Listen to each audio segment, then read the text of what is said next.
Here we are, and thank you for joining us. It is officially Thrive Thursday. I'm Laura Brandao, the president of AFR, and today we have three guests who are going to share with us how they have adapted to our new world and are now thriving. From Denver, Colorado, we have Carissa DeRose. She is the founder and CEO of DeYoung Consulting Group. From Phoenix, Arizona, we have LeRoy Romero. He is a loan officer at Nexa Mortgage. And from Dallas, Texas, we have Sam Ruben, and she is a real estate consultant. Okay, over the last few months, we know that it has certainly brought lots of change and adaptation. And none of us are the same as when we started. So, what I want to ask each of you is what have you learned from this change? And how has that change helped you to start thriving? Carissa, start us off. Sure. Yeah, I mean, I think when all this started, I was pretty much in denial in the early stages. I remember being on a plane on my way to the structured finance conference in Vegas back in mid-February.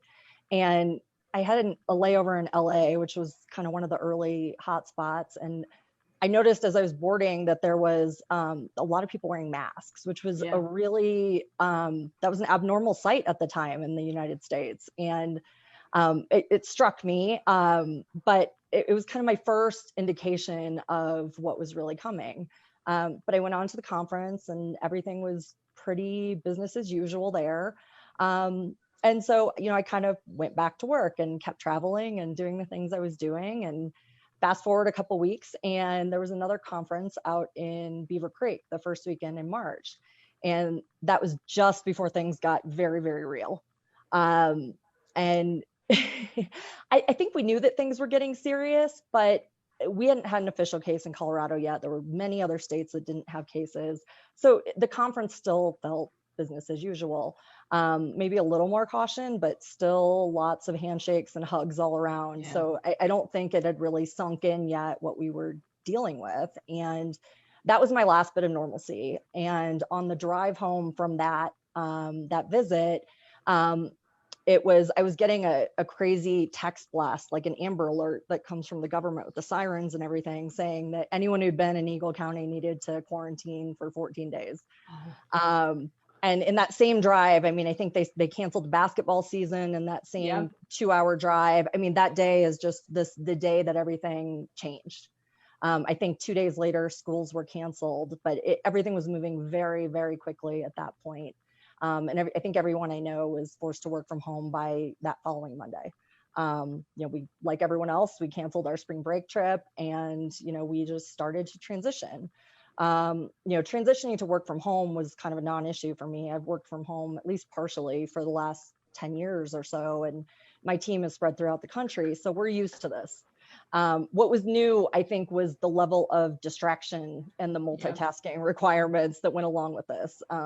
Sharing an office space with my husband and trying to balance a second grader in homeschool, having every necessity delivered to the house so that we didn't have to go out, which seemed to lead to an endless cycle of ringing doorbells and barking dogs. So, I mean, I think that was the biggest change. I've always been very disciplined with my work from home arrangements, and I always made sure that I had zero distractions and had a caretaker to manage kids and dogs so that I was never disturbed. And I would have been absolutely mortified if a dog barked while I was on a conference call. But obviously all that went out the window when everything shut down, and, we just turned to blocking and tackling.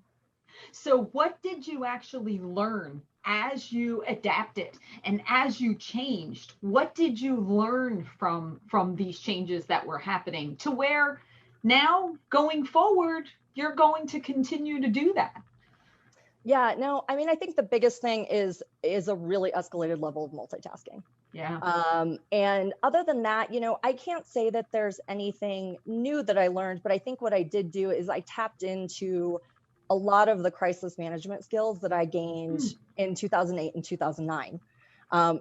Just dealing with constant chaos and massive amounts of uncertainty, pivoting on large scale strategic projects to adjust to the uncertainty or to what we were thinking the new normal might be.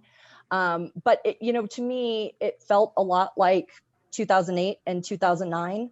Obviously not centered around the mortgage industry this time, but still very much a crisis to manage. Yeah. And I think, if there's anyone that was well prepared for 2020, it's the mortgage industry. So I guess you're right about that. And it was so different. You are correct that the crisis management and the uncertainty piece of it was very similar, but yet all of a sudden the mortgage industry was leading the economy and actually being the glimmer of hope out there versus being the cause, right? So it was exactly. totally the opposite, which was interesting for all of us. So absolutely. Okay. All right, LeRoy, tell us, throughout all this change, what changed for you? How did you adapt? And what did you learn through this that you're kind of like, you know what? I'm better now because of this, and I'm going to keep doing it. I love this question. So, having a team and being in multiple different states, we learned to adapt just super quick. And so the one thing that was been just awesome for probably the previous 3 years is we'd already gone to a virtual type platform, and the company I work with, that's kind of how they rolled out their platform. So we really didn't see much of a change for the way we, dialogue with veterans and consumers. So we felt like pretty blessed to be already set up in that way. I think the biggest thing Can I ask a question? Oh, yeah, I'm sorry. I'm getting feedback. I'm actually curious. You said that you were already working virtually with the veterans. So I actually am curious, how do you do that? Regardless of if it was a change or not, I'm just curious, how do you guys do that? It's just like a Zoom call. So, the mortgage process, and obviously the mortgage professionals, the real estate professionals here, the real estate industry, it's very hands-on, walk through the home. And before it was really hey, how do you meet me at my office and go over disclosures and those types of things. So with Zoom being an awesome platform, it's just setting a calendar appointment and meeting with them face-to-face so then they understand who they're talking with, going through disclosures online, doing those types of things. And so we've kind of had that advantage per se for the last couple of years for the way that we dialogue. As veterans come in and out of each state, they have that flexibility, or if they're in, say Germany and they can do a Zoom, right. it makes it so much easier that way. It's not like we have to show the house, right? We just got to talk about numbers and budget and what our game plan is with rates and things like that. So that's kind of how we've just done it. And I hope that helped. That's wonderful. And I'm happy that you're sharing that, because you're right, especially when you're working with veterans that are, all over the place, right? They could be out of the country. They're not necessarily here, and they could be purchasing their home in the US. So I'm really happy that you explained that, because that is something that I would have thought. I hear a lot of times loan officers now saying we're taking advantage of doing it virtually, but I actually didn't hear a lot of people saying they were doing it prior. So that's wonderful that you guys were already ahead of that curve and you were already comfortable with doing that. And I would anticipate that is very comforting to the veterans to be able to do that wherever they're located. Oh, absolutely. I mean, when you get to the face-to-face, right, in the mortgage industry or coaching programs or platforms out there, it's always face-to-face type of appointments, meeting with agents like Sam, like it's face-to-face. And so it's no longer, hey, let's do some coffee. It's, hey, let's do a happy hour, or hey, let's just chat so you know who you're dealing with. And that makes a huge difference from perspective of client trust too. So yeah, we were doing it at a pretty cool level. And so it helped us thrive to this next step of our business. And so pretty thankful for that. What I learned, I think the biggest thing I learned from this is, as building a team, I think the most important thing is just to kind of stay the calm through the storm that we're going, and we're still going through it. So, and just the amount of appreciation that you have to express it and love on with your team, because without that, I mean, we were already set and hired for the volume that changed in that difference, and we lost a couple team members in that through that chaotic moment. It's hit the families of America and all over the world. But so a lot of grace came with that, to just really step back, assess the situation, and say, hey, how do we come to a solution in this? And then how do we also have some grace? Because, working from a 9 to 5 isn't really the reality anymore. You can have boundaries, but, it's pretty easy just to, throw on a t-shirt and hop over to your computer and knock out another deal. And we see that a lot. And so we try to provide grace. I think that's the biggest thing, is it's really calmed the anxiety piece of the business down for me, and to really relax, set boundaries. And then it's also been a blessing in a way to actually be around the kids a little bit more, although, with them not back in school yet and being virtual from home, it's been interesting, but now I just get to hang out with my kiddos when I take a break. And that's awesome. And that's wonderful. And we've heard a lot that parents have said, this time, regardless of whether there's a little stress in there, coupled with some of the memories, those are memories. Yeah. Even the stress part, even the homeschooling, even the kids not being able to necessarily do some extracurricular activities or things like that. Every day you guys are making memories with your kids every single day. And I'm sure, that's a very special time that you, like you said, when you take a break, you can go and see your kids, and you wouldn't have normally been like that. And I appreciate you also saying about having some grace, because I think you're right. I think all of us are hardwired in the mortgage industry to go, go, go, go, go. It's always, the next. And, to piggyback off what Carissa was saying, and I had mentioned it just before we went live, I said, oh, my dog is barking. And I said, if that was me before all of this and I was doing so, I would have been stressed about that. I don't even know why I would be stressed about that. Does it really matter does it matter? But we were stressed about things like that. And now we realize, so what? Okay, I have a dog. Okay, there's a child. Okay, yes, that's life. That's the way it is. So I love that you've also recognized to also have some grace and realize that, yeah, everybody on the team, they have had to adapt and morph and change, and you have to cut people a little bit of a break. So absolutely.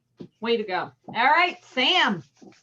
You're a whole nother perspective. You're on the real estate side. So tell us, what did you learn through all of this change that is currently having you thrive? Well, the good thing about me is one thing that I will say about the military, it does teach you some great skills, right? All types of skills to be able to manage certain things that come your way unexpectedly.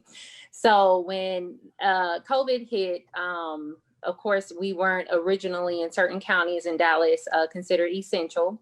And that kind of affected some of us because we were like, what do we do? If we go out, we get fined. If we don't go out, then our buyer might find somebody else that's willing to go show a house for them. And then I think it didn't really hit us until I started actually going back out and seeing, like, we used to be able to walk into our builder offices, just open the door and bam, show the house. And now it's like, you got to knock on the door. You got to do a phone call.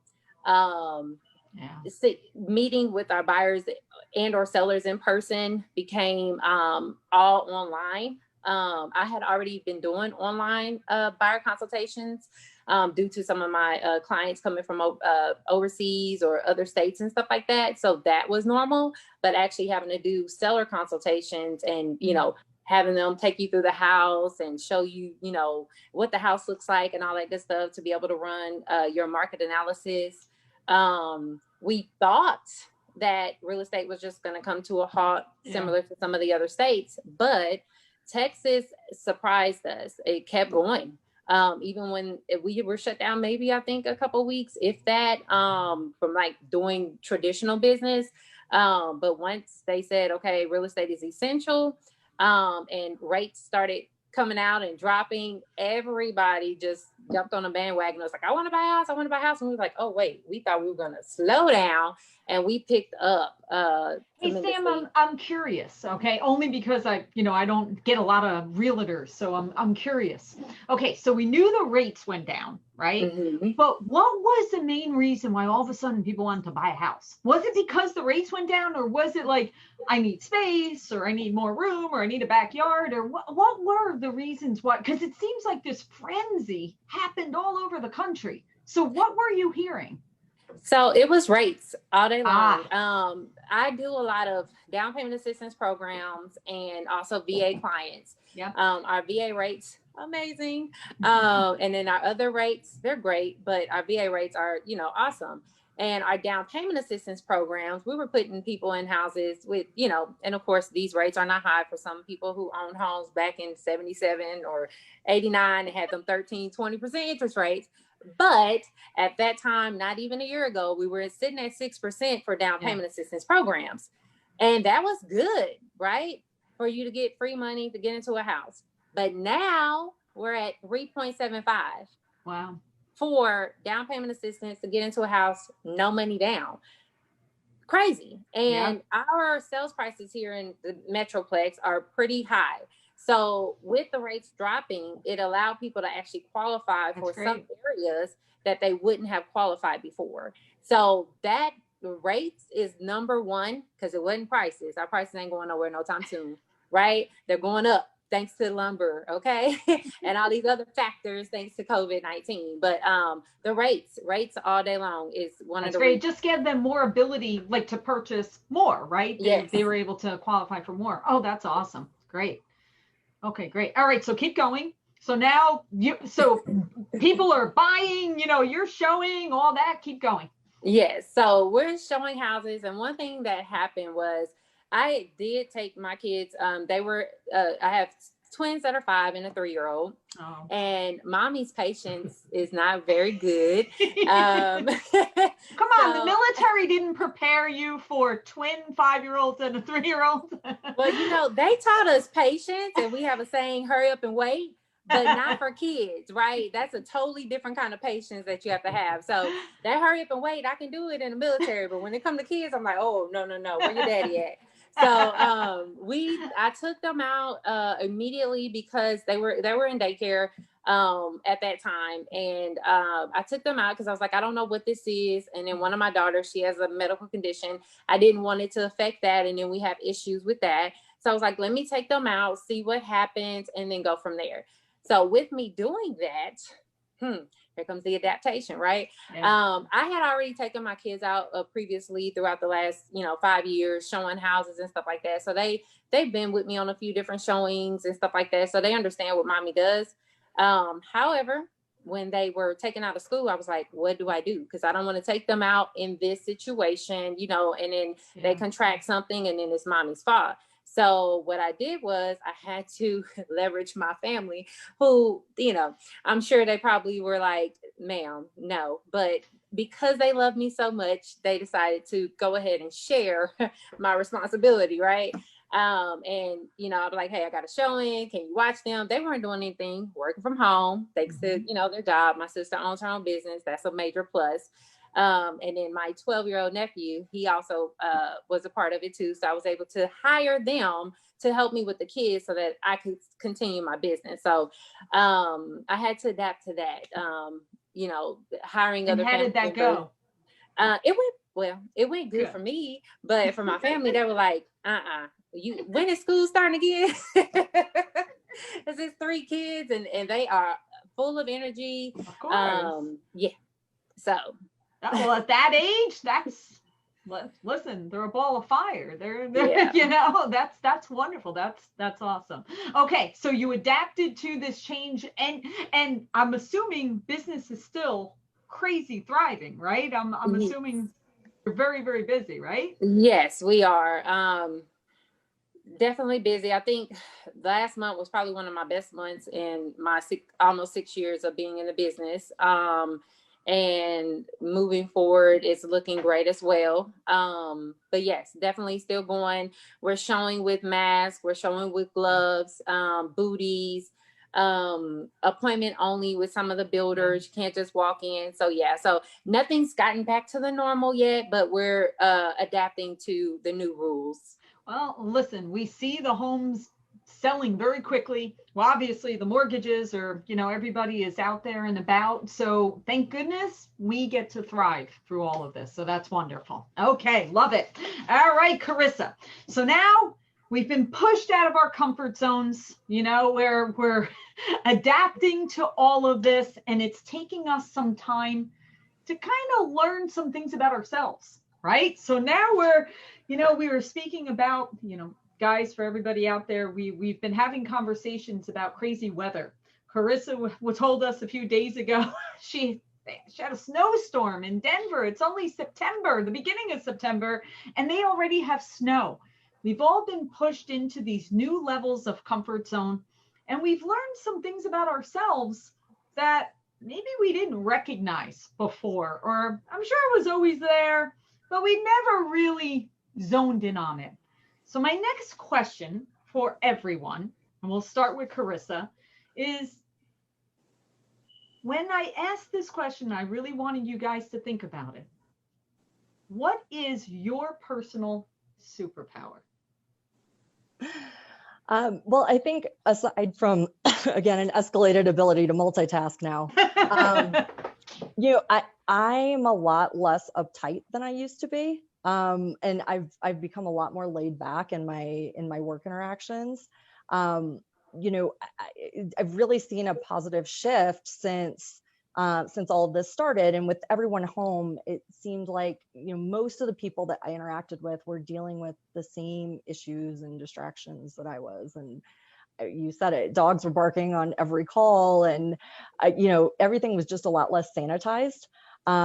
Everyone's in t-shirts and working from kitchens and bedrooms, and dogs are bombing Zoom calls all the time. And, it just seems like we're operating in a much more genuine way.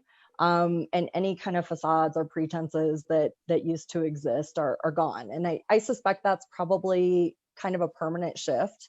And that was going to be my question. My question was actually going to be, do you think it'll last if this part of it changed? I do. And not entirely. I mean, I come from the capital market side of things, and, there are definitely areas in capital markets that aren't really that well suited for remote work. And right. So I don't think we'll see a permanent shift to like everybody completely working remote. I think we'll see more tolerance for it. Some places may be fully remote, but I don't know if we'll see that entirely. But I do think that it has kind of created a little bit of a cultural shift, not just in our interactions, but also in technology and the use and adoption of new technology, which I think is really interesting for our space because, we've traditionally been a little resistant to adopting new technology as an industry, and rightly so, right? We have all these legacy systems, and they're usually not well integrated, and they've been around for decades, and sometimes they're held together with duct tape, and that's just the way we operate, right? And people have definitely been resistant to adopting some of the new technologies, and I think that a lot of people, myself included, have been forced to reconsider in order to adjust to the demands of the current environment. And I think that mindset will also continue just beyond the COVID environment. And, often we see spaces in our industry that are kind of operating in a decades old tech environment. And with blockchain and AI and a lot of the things that we now have at our disposal to kind of solve some of those legacy industry problems, I think that's going to be an amazing thing. To see how that unfolds longer term, and how, maybe we use this situation to kind of, again, solve some of those legacy problems that we've had for a long time. So I'm hopeful maybe that's kind of, more of an industry superpower that'll come out of this. I think you're right, because I think we had to see it to realize we had the ability to be accepting of it. Because you're correct. We all, the mortgage industry has always pushed, for any type of change. We always resist it, but not this time. not this time. We all, with whether it was remote online notarization or whether it was working remotely or whatever it was, the adaptation with the appraisals and guidelines and whatever, we pretty much all say, oh, just tell us what we need to do and we'll follow it. It's okay. So I hope you're right. I think our mindsets have changed. And I think going back to what LeRoy said and what you just said, I think we've all chilled a little bit. I think we're kind of like, we don't have to be so uptight and so pressured and everything. We can relax and we can all still do record volume, right? We can break every record and we can actually chill a little bit. So yeah, maybe that's all of our superpowers, right? That we've come to grips with. Look at that. Who knew that we had that? All right. Awesome. All right, LeRoy. Tell me about the superpower. I'm dying to hear. I ask my kids this, and they're like, "What are you talking about? You're super dad right now. You're totally chill." And I was like, "Oh, I'm like, gosh, thanks, guys. I'll pay you later." So, but do you see? Do you see what you just like? How special is that? It was. I love what Carissa said on there too. I think the current environment just allowed me to chill out. My kids call it CTFO, but it was one of those. And then this is live, so if you know me, that's got it. But yeah, it allowed to really assess that, hey, everyone's kind of we're really in this together, as Americans and of course the world. But the ability to shift and get clarity of something that I was totally anxiety driven before and always in a GSD type of mode. And so, having the ability to calm down and think and really focus. And I think that's kind of been the superpowers, to get clarity on what direction we need to go and how to pivot. So if I'm hearing you essentially finally slowed down enough to listen. Absolutely. That's what you did. I mean, you literally allowed all the noise to stop, right? All this stuff that was running around, and it quieted enough for you to have reflection, to be able to listen, to realize what was truly important. 100%. And I'm a late bloomer on that one. Should have been listening probably, 10 years ago, but it's all good. And so having that shift and the ability to get clarity, it's literally changed my life in a lot of different areas. And so it's, it's been hard, but I think remembering being a kid and focusing on something that was with me by myself and getting clarity in what I wanted to do. And I felt like I kind of like a young kid again and back in the saddle and kind of enjoy the mortgage business back to the level of how I enjoyed, jobs before. And so it's created a new enthusiasm to what we do. I mean, how cool is it? We provide the American dream, the financing for it, right? And then we've got our stewards of the business, which show homes and sell homes and move people around the world. And so this is a pretty amazing job to have. It's quite an honor of the difference that we make in people's lives every day. It's an honor and a privilege, and not to be taken lightly, because it's very special that we get to provide that. So you're right. And LeRoy, I mean, literally, I'm touched by, I'm so happy for you that you've had that renewal. Right? There's almost like a renewal, right? You kind of, you feel like a kid again. You feel inspired and enthused about what we do. And that's very special. And I love that. Thank you for sharing that. That's awesome. All right, Sam, what do we got? Can't wait to hear. The last couple of days I've been trying to figure out what my superpower is. Oh, come on, Sam. You are super everything. I shared with LeRoy the other day. People call me Super Sam sometimes. My business name is Your Resource Group, because I try to make sure that I have resources for everything that I've encountered in life or that people are needing. I love think that. Tell me a little bit about that, because I get that. I see where, but do you see that is the superpower? You understand why you put that together. So tell us what that is. So since I can remember, I've always been the one to, if someone needed something, I always found out how to get it and what they needed and where the resource was and all that stuff. So when people reach out to me, it doesn't matter what it is, whether it's real estate, just life in general, I'm always somebody that they can reach out to and be like, Sam, I need this, or Sam, I need that. And that's one of the reasons why I went with that name, Your Resource Group. And one of my really good friends from the military, who I don't know if she's watching today or not, but when I put a post out on Facebook one time to create my business name, and I was like, hey, you guys, we need a name for my business. And she put what I had already considered in the message.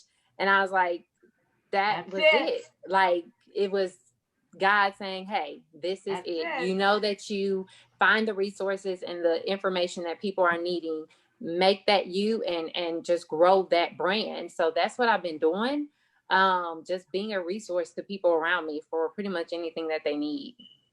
Well, I hate to tell you, Sam, but guess what? That's the superpower. Being the resource for other people and helping them with what they need. You just said it. There you go. It's official. Awesome. And little did I know that I have the honor of being with 3 veterans that served our country. So I've never had that opportunity to have 3 with me. So I just want to thank each and every one of you for the service that you did provide to our country. We are truly blessed. Thank you. Okay. All right. You guys were awesome. This was amazing. Now I get to hear who will join me next week. Carissa, who do we have? Yes, I have nominated Sadie Gurley. Sadie's an industry veteran and currently the head of diligence services at Digital Risk. Awesome. She's been around the capital market space a long time, and I think she'll have some great insights on how we've adjusted to this crisis. Awesome. Can't wait to hear. All right, LeRoy, who do we have? We've got Jerry Oliva. He's over in California, mortgage broker over there. And I just love this guy. So I was joking earlier that we're like twins. I wanted to do Oompa Loompas with him for Halloween. We'll see if he's still up for it. But, you know, he's just an amazing human, just an amazing father. And I've known him for several years now. And so he just shares the passion from a civilian standpoint on serving veterans. And, you know, I know, like, being a veteran myself, and sometimes people are thinking, hey, I can't really help, but you know, from a civilian standpoint, but man, Jerry's just gone above and beyond to help veterans out there. And it just proves a point, is that when you know something, you know, to a very high level, like the VA loan, like he does, it really shows that you don't have to just be a veteran to help a veteran, right, but you have to be knowledgeable, and you've got to be transparent, and sometimes you have to be direct. And I think that's what we crave as veterans. And so anyways, he's an amazing individual. I'm excited to hear his story, even though I know him. And I think he'll provide great value for everyone out there. Awesome. Can't wait to hear. All right, Sam, who will we have? So we will have Shonda Strives with She Strives Enterprise. She is doing some amazing things out here in the. Oh, did we lose Sam? Sorry. Oh, there you are. I'm like, wait a minute. So we will have Shonda She Strives. She's in the DFW Metroplex. She's been doing a lot of community projects out here, helping the homeless and helping with an organization called Find Our Missing and different things like that. But her story alone, she's adapted to a recent divorce and a lot of things over the last few years, including with COVID-19. And I think she will be a great asset to your show. Wow, I can't wait to hear that. And I can't wait to even hear with the organizations that she's working with and how they were affected during all of this. That is a whole nother realm of things. Well, thank you everyone for joining us today. This was fantastic. We truly appreciate you being here and sharing your stories. We wish you continued thriving and success. Be well, be safe, and thank you. Take care, everybody.